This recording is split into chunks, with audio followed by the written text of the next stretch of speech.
Bonjour et bienvenue sur Il était une fois. Chose promise, chose due, aujourd'hui je vous partage un second témoignage sur notre thème « Comment entendre la voix de Dieu ». On habite une chouette maison dans un joli petit village en périphérie d'Angers, et cette maison, on ne l'a pas choisie. C'est Dieu qui l'a choisie pour nous, et c'est ce que je vais vous raconter dans cette vidéo d'aujourd'hui. Alors comme je le partageais dans le témoignage précédent, à un moment donné dans notre vie, Dieu nous a emmenés à envisager de vivre les choses en dehors de nos sentiers battus. Et ça, c'était en 2012. On était donc sur un chemin nouveau, un chemin de découverte, où nos perspectives spirituelles changeaient. Et on ne le savait pas au début, mais ce changement, cette réorientation allait avoir des répercussions dans le domaine terrestre.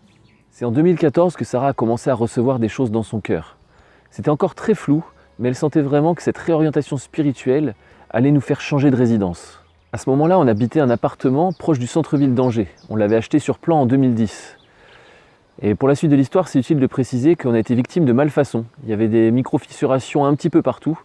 Et notre syndic de copropriété a été amené à partir en justice, à entamer une procédure judiciaire au nom de tous les copropriétaires dès 2011. Alors quelques temps plus tard, on a rencontré par hasard un prophète québécois, Michel Chevalier, lors d'une rencontre de maison.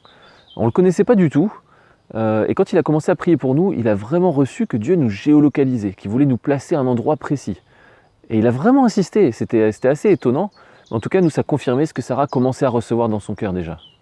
Mais comme pour Abraham, Joseph, Moïse et tant d'autres personnages bibliques, le temps entre la réception de la promesse et le fait d'y entrer dépasse en général largement nos estimations. Et nous concernant, on est entré dans notre nouvelle maison 7 ans plus tard. Voilà la première leçon à tirer de notre histoire. Des fois, au départ, ça peut ressembler juste à une impression, une intuition, quelque chose de très léger. Mais si on y place notre foi, et que ça vient bien de Dieu, Dieu y confirmera, d'une façon ou d'une autre, la parole initialement reçue. Et ça deviendra une promesse. Et quand on a reçu une promesse de Dieu, on peut être sûr qu'il est fidèle pour l'accomplir. C'est juste que on n'a pas forcément le même sens du timing que lui. Mais son timing à lui est toujours parfait. Savoir que Dieu veut nous placer à un endroit précis, c'est très bien. Mais à un moment donné, ça ne suffit pas. Il faut savoir où c'est cet endroit. Et comment on peut savoir ? Là encore, Dieu il sait comment faire. Un été, alors qu'on revenait de nos vacances dans le sud de la France, on était sur la route, donc on était encore bien dans le sud, on croise donc, perdu à des centaines de kilomètres de chez lui, un camion d'une petite commune de la région angevine. Et c'est pas très banal, ça arrive pas très souvent, vraiment un petit bled. Et Sarah, du coup, quand elle voit ça, elle fait « Oh, c'est chez nous !» Et à ce moment-là, elle sent le Saint-Esprit qui appuie ses paroles dans son cœur. Et elle en vient à la conclusion que ça doit être la commune dans laquelle Dieu nous appelle. Alors de retour chez nous, on commence à consulter les annonces sur Internet. Mais il y en a vraiment très peu, et il n'y a rien qui résonne. En parallèle, il y a des amis à nous qui vivent des choses un peu similaires, et ils s'intéressent à une autre petite commune. Et il se trouve que cette commune, elle a le même code postal. Alors on ne prend pas ça pour un hasard, j'avoue. Et du coup, on commence à rêver ensemble d'un projet en commun dans un même lieu. Donc on regarde aussi les annonces sur Internet, mais c'est pareil, il n'y a rien. Puis un soir, Sarah sort de la maison de prière qu'elle fréquente et elle sent d'aller marquer son territoire. Donc elle part en voiture, le soir, seule, dans le noir, vers cette commune-là. Puis un coup à droite, un coup à gauche, elle ne connaît pas trop le coin. Elle finit par retomber sur ses pas et elle se dit qu'elle a fait une petite boucle. Quand elle s'en rend compte, elle croit entendre le Saint-Esprit qui lui dit « Ta maison, elle est dans cet endroit-là ». Alors de retour à l'appartement, elle regarde sur Internet, sur les cartes, pour voir un peu les routes qu'elle a empruntées. Et il se trouve que la petite boucle, ça formait un triangle. Donc on n'était plus seulement géolocalisé, on était carrément triangulé. Puis le temps continue de passer, il n'y a aucune annonce immobilière qui n'aboutit. Et puis à un moment donné, en 2016, on rencontre des gens qui allaient devenir des amis. Alors Sarah, un peu curieuse, elle regarde où ils habitent précisément. Ils sont en plein milieu du triangle. Dingue. Alors ça ne nous donne toujours pas notre maison, mais clairement, Sarah le prend comme un encouragement, comme une confirmation. Là encore, le Saint-Esprit se met des indices qu'il ne fallait pas négliger, puisqu'on finira bel et bien en plein milieu de ce fameux petit triangle. Le code postal d'abord, puis la commune, et enfin une petite zone dans cette commune. Tout ça à partir de petites impressions intérieures. Avec notre regard humain, c'est difficile de bâtir notre foi sur de si petits fondements. D'ailleurs, on aura douté plus d'une fois. Mais si c'est vraiment la voix de Dieu, alors ces petites impressions, c'est pas un petit fondement, mais c'est l'assurance que ce qu'il dit, il va l'accomplir. Jusque-là, on avait été assez passif dans cette histoire. On se contentait d'essayer d'écouter Dieu le plus fidèlement possible. Bon, Sarah, elle priait quand même assez régulièrement pour le sujet, en demandant plus d'éclaircissements, plus de détails, mais on ne faisait rien de plus. Et étant donné que concrètement, il n'y avait rien qui bougeait, on s'est dit que fallait peut-être faire un pas de foi. D'autant plus qu'on avait sérieusement envie de déménager, parce qu'avec l'arrivée de nos 3 enfants, l'appartement commençait à être un petit peu petit. Donc en 2017, plutôt que de continuer à chercher des annonces rarissimes qui ne nous convenaient jamais, on a décidé de mettre en vente notre appartement. Un peu comme un acte de foi, histoire de déclencher l'arrivée de la maison qui nous était destinée. Pourtant, Dieu ne nous avait pas dit de le faire. On pourrait même dire qu'il nous avait dit indirectement de ne pas le faire. Je m'explique. Comme je le disais au début de la vidéo, notre appartement avait subi des malfaçons visibles qui avaient entraîné une procédure judiciaire qui était toujours en cours. Et en plus de ça, le marché de l'immobilier avait bien chuté depuis notre achat, donc c'était impensable de mettre un prix de vente à la hauteur du prix d'achat initial. Donc on le savait, on allait perdre de l'argent. Pourtant, en 2014, alors que j'étais parti avec un ami à une conférence chrétienne aux États-Unis, juste avant notre retour en France, il a reçu une forte visitation du Saint-Esprit et il s'est mis à prophétiser sur différents sujets. Un peu à la manière de l'Ancien Testament, là, quand l'Esprit de Dieu se saisit de quelqu'un. Et ça a duré pendant des heures et ça a même continué pendant l'avion. Et c'est à ce moment-là qu'il m'a dit que je ne perdrais pas d'argent avec mon appartement. Et comme je vous l'ai dit, en 2017, c'était pas possible de ne pas perdre de l'argent. Mais on a quand même essayé, parce qu'on s'est dit que c'était logique, qu'on devait faire quelque chose. On avait notre part à jouer pour que la promesse divine s'accomplisse. On trouve finalement un acquéreur à 30 000 € en dessous du prix d'achat. Mais notre ami ne se trompait pas. Cette personne a tout annulé la veille de la signature. Même le notaire, il n'en revenait pas. On ne le savait pas, mais ce revirement de situation, en fait, c'est Dieu qui nous protégeait. On l'a compris plus tard. En fait, on essayait d'accomplir la promesse par nous-mêmes, parce qu'on était impatients. Comme Abraham et Sarah ont voulu obtenir le fils de la promesse avec l'aide d'Agar.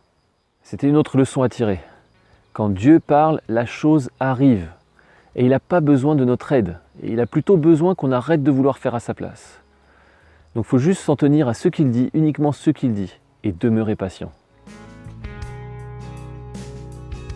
Puisqu'on n'arrivait pas à vendre notre appartement, on s'était résigné à attendre la fin de la procédure judiciaire avant de tenter à nouveau la mise sur le marché. Mais Dieu avait un autre plan. En 2020, le marché de l'immobilier avait bien repris sur Angers. Et puis il y a 2-3 autres éléments qui nous ont mis la puce à l'oreille. Dieu nous disait-il de remettre en vente ? Après avoir prié, on a pris la décision de remettre une annonce. Mais pas au même prix ce coup-ci. 30 000 € plus cher. Ça correspondait au prix d'achat, qui couvrait même les autres frais, les frais de notaire et quelques petits travaux. L'appartement s'est vendu en quelques heures et il a même fallu choisir à qui le vendre. Et ce, malgré la procédure judiciaire toujours en cours. Pour nous, c'était un miracle. On était d'ailleurs les seuls à avoir réussi à vendre, parce qu'il y en a plusieurs autres qui voulaient vendre à cause des malfaçons. On sentait que Dieu avait pris les choses en main. Et 6 ans après que Michel Chevalier nous ait dit que Dieu nous géolocalisait, là on le sentait directement du Saint-Esprit nous dire « c'est moi qui vous place là où j'ai choisi ». C'était si clair et si fort que ça n'aurait pas été plus évident même si on avait entendu une voix audible. Et pourtant malgré ça, on a quand même douté derrière et on a quand même essayé de faire les choses par nous-mêmes. Donc en février 2020, on avait la promesse d'achat signée, mais à cause du contexte sanitaire, la vente chez le notaire n'a eu lieu qu'en août.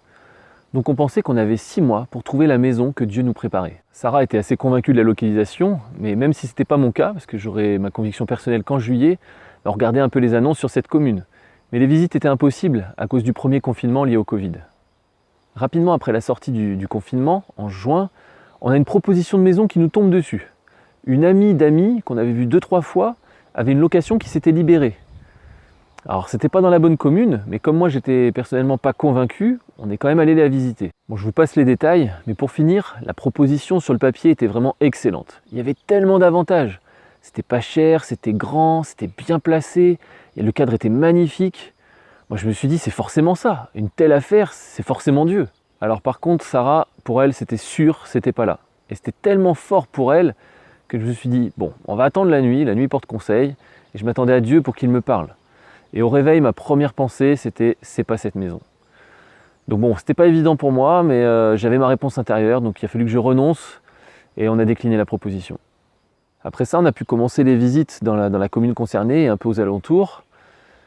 Mais bon, les annonces étaient tellement rares qu'on a pu faire que 2 visites, et il n'y avait même pas besoin de prier, tellement c'était évident que c'était pas là.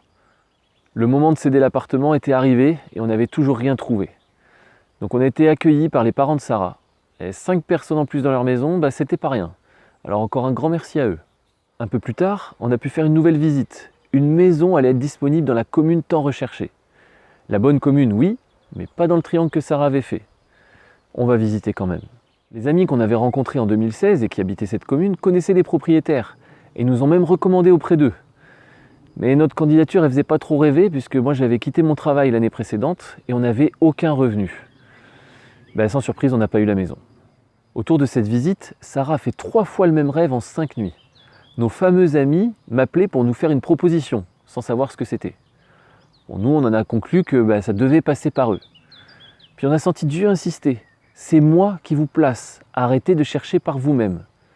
Alors on a arrêté de chercher des annonces et arrêté de faire des visites. Au bout de 3 mois chez mes beaux-parents, il y a une autre maison qui arrive toute seule.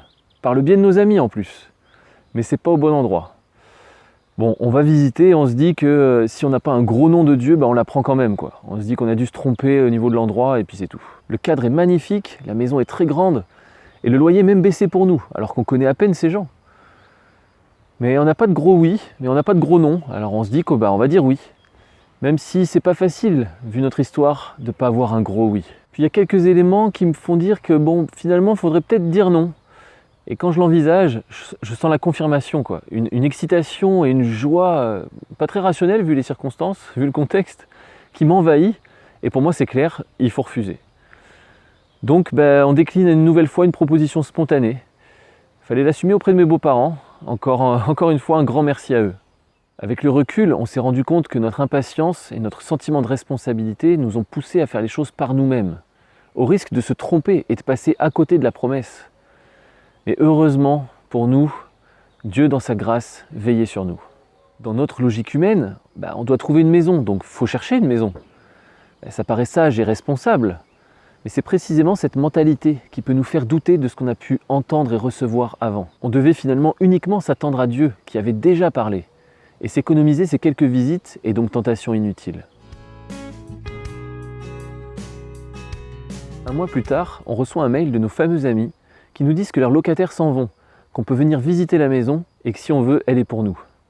Nos fameux amis qui habitent cette fameuse commune qui sont en plein milieu du triangle que Sarah avait fait plusieurs années auparavant. Vous imaginez bien qu'il n'y avait pas besoin d'entendre un gros oui pour savoir que c'était la maison que Dieu nous préparait, puisque cette maison, leur location était juste à côté de chez eux, en plein milieu de ce fameux triangle. Le temps que les choses se fassent, il nous fallait attendre encore 2 mois avant de pouvoir emménager.